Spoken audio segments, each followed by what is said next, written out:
Islamic moral story. बहुत साल पहले की बात है। एक बादशाह था जिसकी एक बहुत खूबसूरत बेटी थी। वो लड़की अपनी खूबसूरती और दौलत की वजह से बहुत घमंडी हो गई थी। कहीं से भी उसकी शादी के लिए रिश्ता आता तो वो उसे ठुकरा देती थी और उसका खूब मजाक बनाती थी।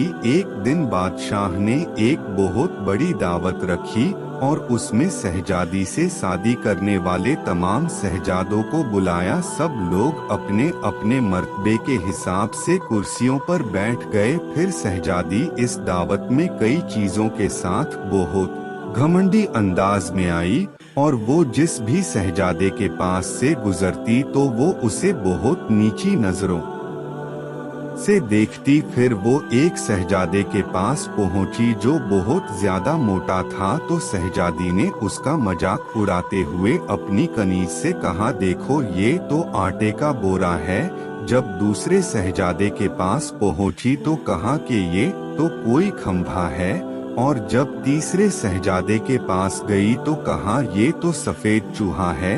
इसी तरह शहजादी हर शहजादे की बेइज्जती करती रही। लेकिन एक शहजादे को तो देखकर उसे बहुत हंसी आई क्योंकि उसने दाढ़ी रखी हुई थी। शहजादी ने उसका मजाक उड़ाते हुए कहा कि जरा देखो तो इसने कैसे अपने चेहरे पर घास फूस उगा रखा है।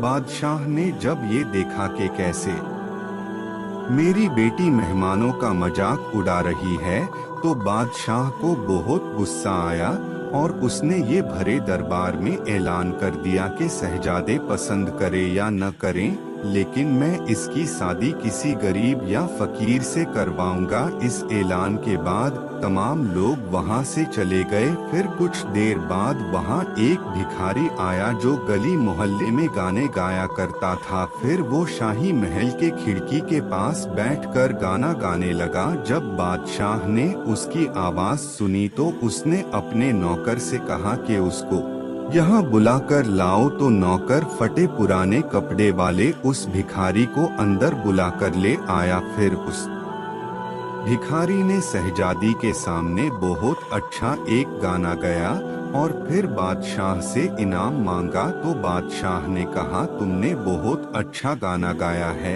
मैं तुम्हें बहुत अच्छा इनाम दूंगा। मैं अपनी बेटी की शादी तुमसे करवाऊंगा। शहजादी ने जब ये सुना तो वो हैरान हो गई। उसने बहुत ज्यादा ड्रामा किया लेकिन बादशाह ने उसकी एक ना सुनी। बादशाह ने उसे डांटते हुए कहा कि मैंने मेहमानों के सामने ये वादा किया था कि मैं तुम्हारी शादी किसी भिखारी से करूंगा। अब मैं वो कसम पूरी कर रहा हूँ। उसके बाद बादशाह ने उन दोनों का निकाह भी करवा दिया और कहा कि अब तुम अपने सोहर के साथ जाने की तैयारी कर लो। शहजादी रोती पिटती उस भिखारी के साथ गई। रास्ते में वो एक शिकार गाह के पास से गुजरी। वो शिकार गाह बहुत बड़ी थी तो शहजादी ने भिखारी से पूछा कि ये शिकार गाह किसकी है।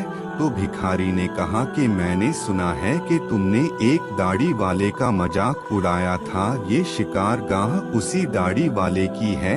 अगर तुम उस दाढ़ी वाले से शादी कर लेती तो ये शिकार गाह तुम्हारी होती। इसके बाद वो एक बड़े से बाग में पहुंची। ये बाग देखकर शहजादी ने पूछा कि ये बाग किसका है।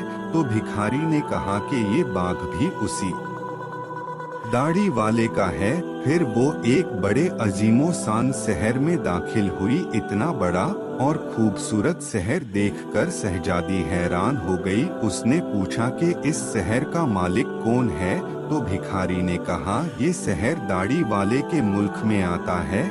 अगर तुम उससे शादी कर लेती तो ये सब तुम्हारा होता। शहजादी ने अफसोस करते हुए कहा कि मैंने बहुत बड़ी गलती कर दी, काश मैं उससे शादी कर लेती। तो भिखारी ने नाराज होते हुए कहा कि मुझे उससे कोई मतलब नहीं, मगर तुम मेरे होते हुए किसी दूसरे मर्द की बातें क्यों कर रही हो? क्या मुझ में कोई कमी है?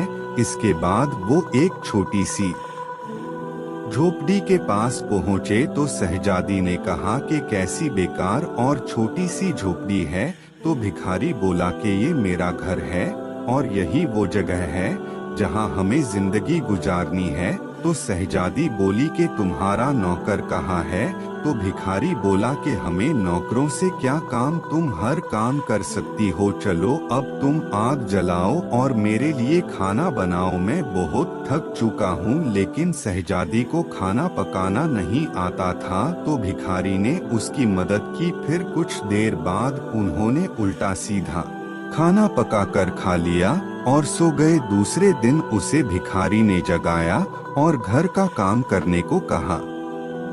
शहजादी पूरा दिन काम करती रही और ऊपर से भिखारी की डांट भी सुनती रही। किसी तरह से उन्होंने कुछ दिन गुजार लिए। एक दिन भिखारी ने कहा कि मैंने जो कुछ कमाया था वो सब अब खत्म हो चुका है, अब कमाने की बारी तुम्हारी है। मैं तुम्हें लकड़ी लाकर देता हूँ, तुम उससे टोकरियाँ बुन लेना। ये कहकर वो जंगल में गया और टोकरी के लिए लकड़ी काट कर ले आया। शहजादी ने टोकरी बनानी शुरू कर दी। उसने पहले कभी इस तरह का मेहनत वाला काम नहीं किया था, इसलिए उसकी उंगलियां जख्मी हो गई और उनमें से खून निकलने लगा। ये देखकर उसके सोहर ने कहा कि तुम ये काम नहीं कर सकती, मैं तुम्हें धागे ला कर देता हूँ, तुम उससे कपड़े बुन लेना। लेकिन वो ये भी ना कर सकी। तो उसके सोहर ने कहा कि तुम तो मेरे लिए बिल्कुल भी काम की नहीं हो, तुम तो कोई भी काम नहीं कर सकी, तुमसे शादी करके मैं बर्बाद हो गया। ठीक है,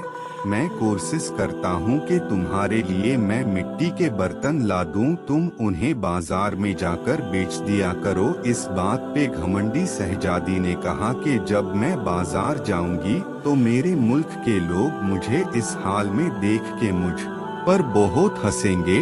तो सोहर ने कहा कि ये मेरा मसला नहीं है, अगर तुम भूख से नहीं मरना चाहती हो तो तुम्हें ये काम करना ही पड़ेगा। मिट्टी के बर्तन बेचने का काम बहुत अच्छा चल रहा था। लोग जब एक खूबसूरत लड़की को बाजार में बर्तन बेचते हुए देखते तो उस पर तरस खाकर उससे कुछ न कुछ खरीद लेते। जब बर्तन बिक गए तो भिखारी ने और बर्तन लाकर दिए। इसी दौरान एक सिपाही वहां से गुजरा तो उसने बर्तन लेकर उसमें लात मारकर तोड़ दिए और कहा कि दोबारा तुम इस तरह से रास्ता मत घेरना, एक तरफ बर्तन रख कर बेचना, बिच रास्ते पर मत बेचना। शहजादी बहुत परेशान हुई। उसने सारा वाकया घर आकर अपने सोहर से बताया।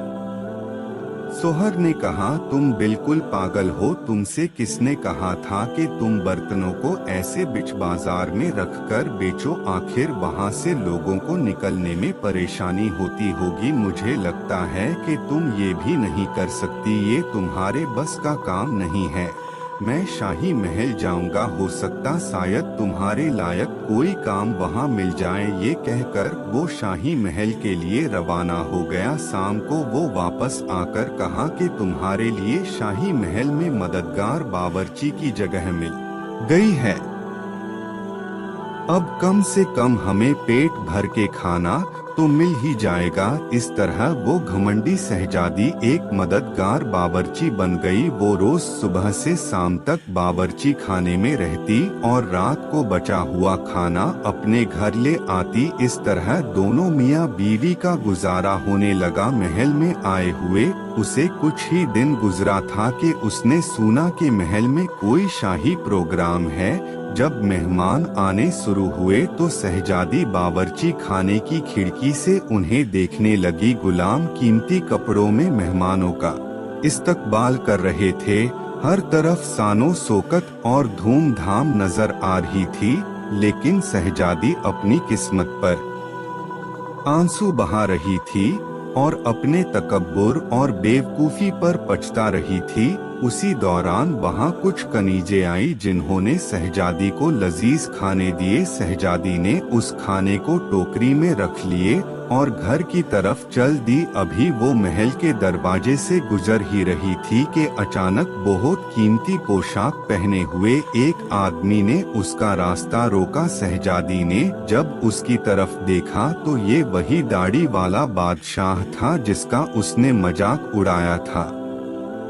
वो खौफ से कांपने लगी। बादशाह उसे लेकर महल में पहुंचा। इतने सारे लोगों को देखकर उसका अपने ऊपर काबू नहीं रहा और घबराहट में उसके हाथ से टोकरी गिर गई और उसमें से खाना निकलकर चारों तरफ बिखर गया। तमाम दरबारी हंसने लगे। शहजादी का उस वक्त हाल ऐसा था कि किसी तरह जमीन फट जाती और वो उसमें समा जाती। उसने झटके से अपना हाथ छुड़ा लिया और भागना चाहती थी। फिर बादशाह ने उसे दोबारा पकड़ लिया और नरमी से बोले कि डरो मत, क्या तुम मुझे नहीं पहचानती हो? मैं वही भिखारी हूँ जो तुम्हारे साथ झोपड़ी में रहता था, और मैं वही सिपाही हूँ जिसने तुम्हारे बर्तन तोड़े थे।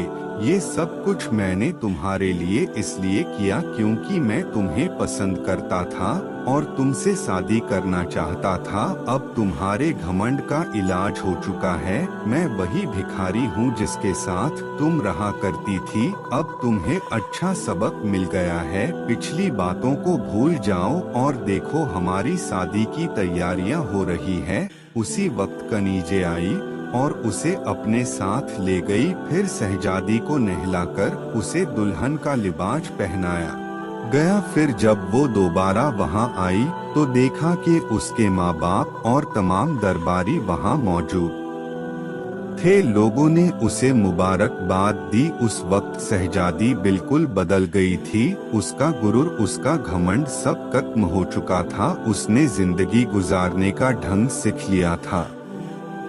सबक: दोस्तों, हालात जैसे भी हों, इंसान को कभी तकब्बुर और घमंड नहीं करना चाहिए। अल्लाह ताला का हमेशा शुक्र अदा करना चाहिए।